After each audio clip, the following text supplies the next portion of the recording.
Magandang umaga po sa inyong lahat. Ang ating mahal na Speaker, Honorable Feliciano Sani Belmonte, members of the 16th Congress, ang ating masipag na Secretary General, Attorney Marilyn Baruaya, mga kapwa ko kawani ng gobyerno, ladies and gentlemen, isang paalam at magandang umaga po sa inyong lahat.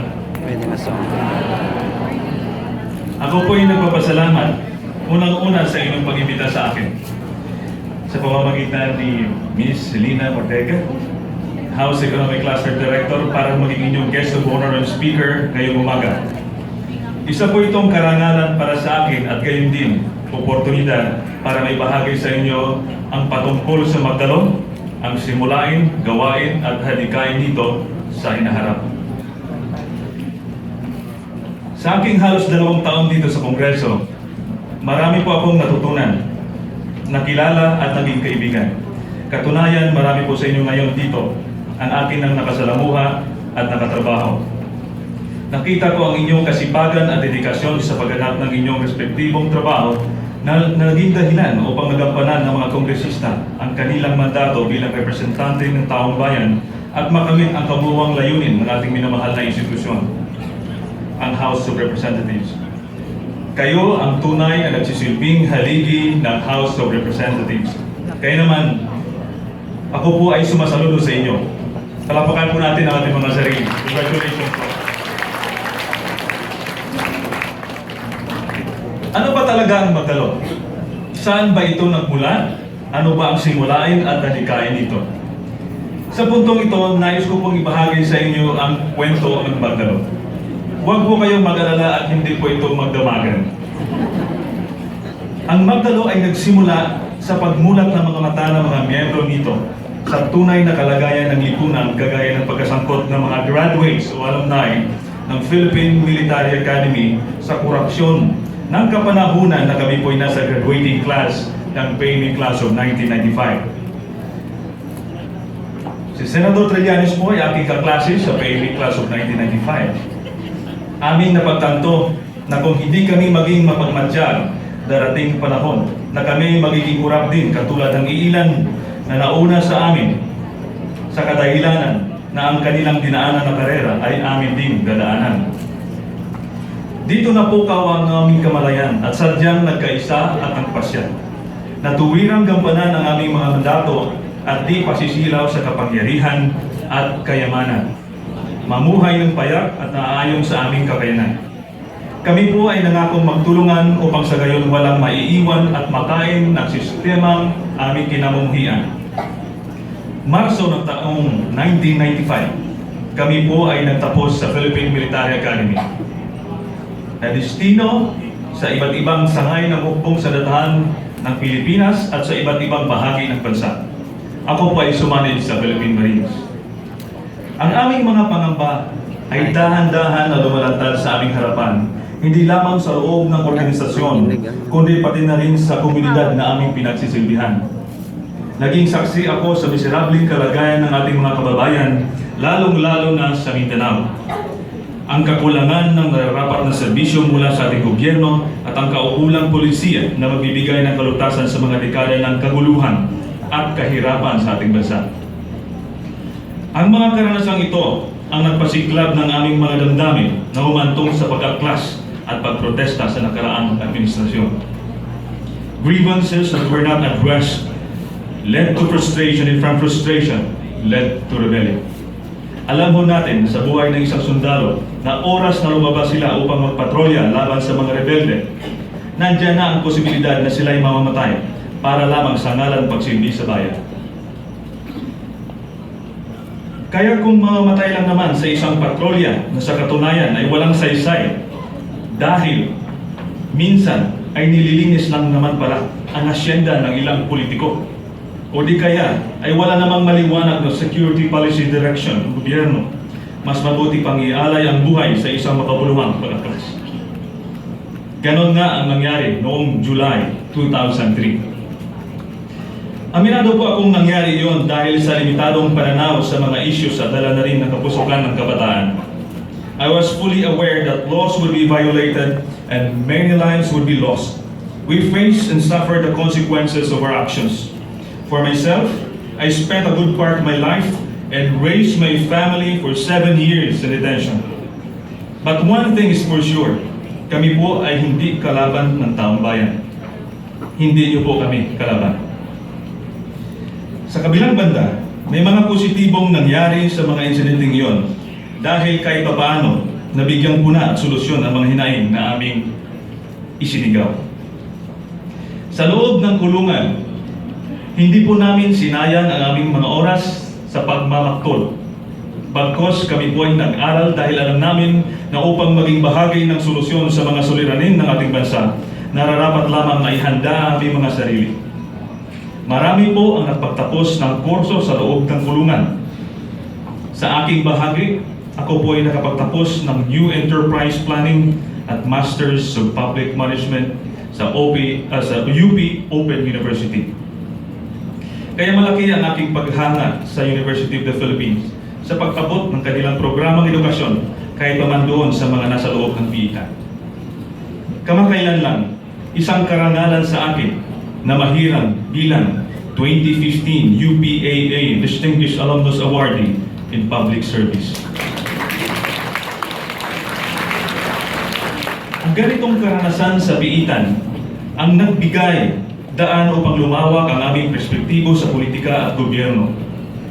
Yun rin ang aking pagkakataon upang alamin ng malalim ang purpose ng aking buhay at pagtibayan ang relasyon sa aking pamilya at sa aking dakilang tagapaglikha. Sa kabila ng hamon bilang mga bilanggo, ang tanging baon po namin sa aming mga puso ay ang mithiin na balang araw tayo ay aahon bilang isang magiting at dakilang bansa, maunlad, mapayapa at may nag-iisang mamamayang Pilipino.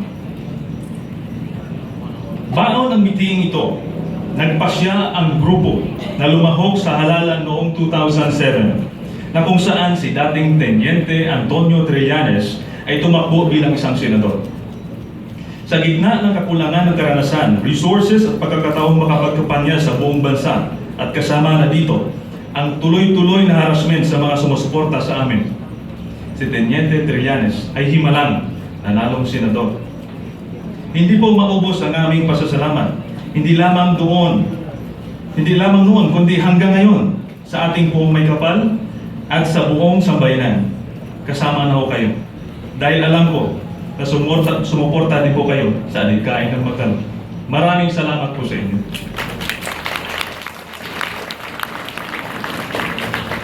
Dito po nagsimula ang pagsibol ng isang kilusan ng pagbabago. Binuksan ng Magdalo ang kanilang hanay para sa lahat ng voluntaryong Pilipino na may parehong pagnanais ng pagbabago sa ating bansa. Ang organisasyong ito ay tinawag na Samahang Magdalo na kung saan tinuturo ang pagiging responsableng mamamayan. Ang pagbabago ay nagsisimula sa sarili, sa pamilya, sa trabaho, sa komunidad. Ang mga miyembro ay inihimok na yakapin ang Magdalo core values at code of conduct nito. Una, courage. Ano ba talaga ang courage? Ito ay tapang na tumayo kung ano ang tama, matuwid at katotohanan. Honor, ang mamuhay na may karangalan. Integrity, isang disiplinadong ugali na nakabatay at nakapanatili ng moral at pagiging uliran sa buhay. Loyalty, katapatan sa adhikain at sa organisasyon. Discipline, pagganap ng tungkulin at responsibilidad. Ang batayan ng asal at kilos ng Magdalo ay una, mahalin ang Diyos, bayan at kapwa. Pangalawa, mahalin ang pamilya dahil alam mo natin ito po ang pundasyon ng ating bansa. Pangatlo, mahalin at pangangalagaan ang kalikasan. Pangapat, tulungan ang mga nangangailangan, lalong-lalo na ang kapwa Magdalo. Panglima, makilahok sa eleksyon at hindi ibebenta ang boto. Panganim, magbayad ng tamang buwis. Pangpito, hindi manunuhol at magpapasukol. At panghuli, maging mabuting halimbawa sa kapwa. Nagsimula ang kilusan sa loob ng PITAN noong 2008. Sinuong ng aming mga taga-suporta ang takot at alinlangan sa pagdalaw sa loob ng kulungan para lamang dumaan sa magdalo orientation. Sila ang unang mga nagpalaganap ng kilusan. Paglabas po namin noong 2010, pagkatapos ng 7 taon, mahigit kumulang 100,000 na ang sumani. Sa kasalukuyan, higit kalahating milyon na ang miyembro sa buong bansa at pati na rin sa ibang bahagi ng mundo. Sa katunayan, marami na rin sumali sa kilusan dito sa loob ng Kongreso. Huwag po kayong mag-alala. Hindi po kami nag-oorganisa ng kulita dito sa Kongreso. Alam mo namin na ang inaasam na pagbabago ay isang mahaba at mahirap na proseso. Ang may responsibilidad nito ay hindi lamang sa iilan, kundi tayong lahat. Ang paglahad po ng kasaysayan, simulain at dalikain ng magdalo ay magbibigay sa inyo ng kalinawan kung saan kami nanggagaling kung kami ay nagsasalita sa media, komitima man o plenaryo, nagsusulong ng panukalang batas at iba pang gawain dito sa Kongreso. Ang magdalo para sa Filipino Party List ay naglalayong irepresenta ang dati at retiradong miyembro ng Armed Forces, mahihirap natin mga kapatid at mga kabataan. May 5 legislative agenda ang magdalo. Ito po ang gabay namin dito. Una, security sector reform.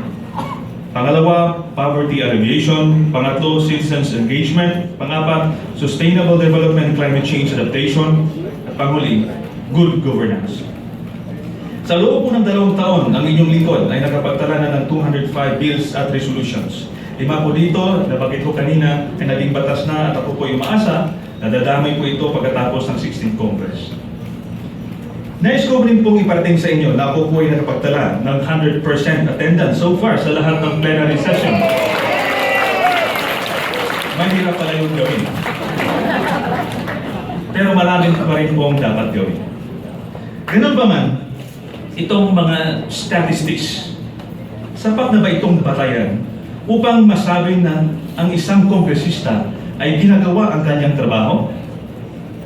Noong unang taon ko dito sa Kongreso, meron isang senior member ang nagbungkahay sa akin na kahit wala kang ihain na panukalang batas o hindi makaten ng sessions, ay wala naman daw ito epekto sa pagpanalo sa halalan.